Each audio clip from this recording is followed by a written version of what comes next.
Well, right now, TDOT workers are asking you to move over and slow down. This week is National Work Zone Awareness Week, and I'm joined by Mark Nagy, TDOT spokesperson. Mark, so happy to have you on the show. Good to be here. Tell me about National Work Zone Awareness Week and why it's so important to highlight the work that y'all do. Sure. Well, it's just like the name says. We're trying to promote awareness for this because so often we're driving through work zones and we're thinking we can just drive our same normal miles per hour, and you really can't because you've reduced lane widths and you also have workers present most of the time. So we're trying to get people to slow down, use extreme caution anytime they're in a work zone, not just this week, but any week of the year.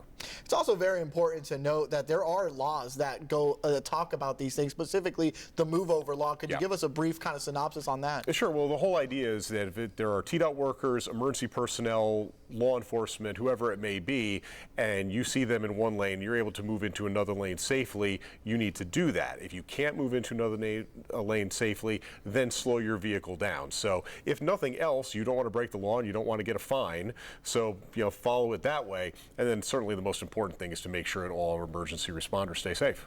And this isn't something we just say just to say it. These are based off real life events. You were telling me about some of the numbers this year, which show a scary trend. Yeah, we've had 35 of our TDOT trucks that have been hit this calendar year alone, and it was 29 at the same point last year. And that was, of course, our statewide numbers. And we've seen this in all 95 of our Tennessee counties, incidents like this over the years. So unfortunately, I think people think sometimes, oh, I can just look down at my phone. It's not that big of a deal for a couple of seconds.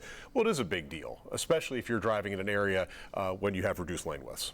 Tell me about the person that works at TDOT, the men and women behind the badge that are frankly putting their lives on the line every time they go on these roadways. Well, I mean, our whole idea is we're trying to keep everyone safe. That includes motorists and certainly includes our workers as well.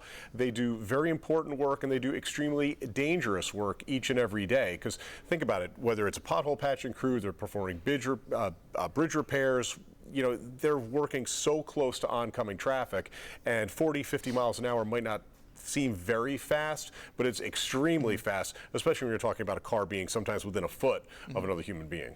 Firefighters, they've got red. Law enforcement, they've got blue. Road crews, y'all stick with that bright orange and bright yellow. Tell me about every time you put this on and the importance behind the colors, from cones to vests and everything like that. Well, you see the orange cones, you see the orange barrels, you see the trying to be as bright as possible, especially because so much of our work takes place at night as well. So visually, hopefully it stands out, and hopefully people can be aware of it.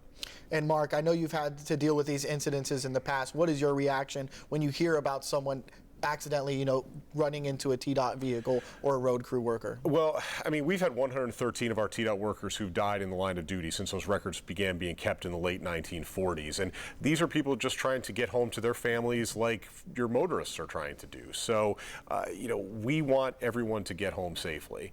And our crews are dedicated to making sure that motorists are able to do that. And we hope that motorists can do their part as well. Mark, thank you so much for joining us this morning. Hopefully everybody stays safe this week and is a little bit more aware when they hit the roadways.